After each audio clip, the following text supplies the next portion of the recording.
Hi everyone, my name is Chris, and this is the Teacher's Lounge. Now if you're like me, Thanksgiving dinner is your favorite sport. But also if you're like me, you probably very frequently teach games to your friends and to your family. So I started the Teacher's Lounge because that's me. I teach a lot of games, and I wanted to share ways that I've learned how to get better at teaching so that people can jump into the enjoyment of games quicker and faster and just have more fun. So this topic, other hobbies, when I thought of video games, I thought of course, this game, Mechs vs. Minions by Riot Games, which is a little funny because I've never played the video game. Never played it. But I do highly enjoy this game. I know that tons of people enjoy League of Legends.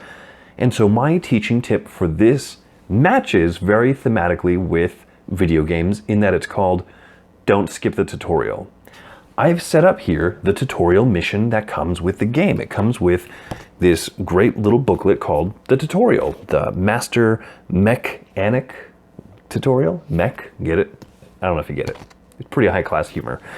What's great about this is that it sets up the game for you. It teaches you all the steps. So not only is it good, beneficial and good for you as the game learner, but it also is a very easy scenario that's going to help the people that you're teaching play this to understand the idea of programmed movement, understand the way that the different cards move and attack, and these gems don't fight you back. They don't do the bad stuff to you that being poked and stabbed by swords and stuff would do. So it's a cool one-tile scenario. You set up the 5 cards and you'll draft, right? And if you want to, you can introduce them to the timer here, which also serves as the first player marker. And I mean, it's fantastic, right? So people can grab Omni Stomp, which lets them move in any direction. You always grab one card. You draft one card per round. And then eventually, though, over the course of the game, you reveal new cards. And then people might be able to get this idea of, oh, hey, if I do this, right, then I can Omni Stomp to the side. Then I can speed forward 2 spaces and destroy this crystal. It teaches you the basics of the game in a very just a very natural way. So just like in a lot of video games, I recommend don't skip the tutorial. If the game comes with a solid, well put together tutorial, even if you're teaching other players who might be a little bit more experienced with the genre of game, with card drafting mechanisms, or with programmed movement, this is a fun game that mixes so many things together. And I think that the tutorial is fun and it's short. And then you can jump right into the first or the second or the third or whatever number scenario that you want to jump into after that.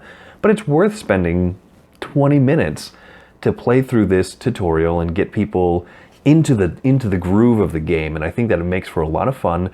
Hey, this is Future Chris. Sorry, I promise I won't do this all the time. The whole break the space-time continuum thing. I've seen Back to the Future. I know it's bad. But I wanted to talk about how I actually just read an article by Ignacy Cevicek, the designer of this really fantastic game right here, First Martians. And he talks about how tutorials aren't actually always well received. They're kind of controversial, and in light of that, I wanted to throw in this note, right? I understand not everybody enjoys tutorials. Mechs vs. Minions is a bit of an exceptionally good case. I think also if you want the Married with Board Games review of Fog of Love, that one is very favorable, and also the Unlock Escape Room in a Box game scenarios, those have really good tutorials to them. So if you find ones that work really well, like those 3, then use those to teach. Whereas in for example, this game First Martians, there is a recommended tutorial scenario, but it's a full like 60 to 90 minute game. You don't have to teach that every time that you teach the game to somebody, but maybe it's the one that you should learn from yourself, knowing like, hey, this is going to help me learn it, but then you can teach to people whatever scenario you want to, right? There's flexibility in all my recommendations, and I recognize that you're different. So I wanted to throw that note in just because of the controversy and the discussion about it ongoing that happened between me recording this in the past and current future Chris here. So I'm going to let past Chris close it out. Space-time continuum. If you've got other games that you can use this recommendation for, feel free to mention in the comments below. And if you've got other recommendations that you'd like to see or that you want to share, then comment below, let me know. I'll respond under the name Meeple Overboard, the podcast that my wife and I do together.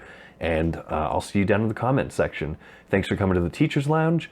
And my name is Chris. Have a great one.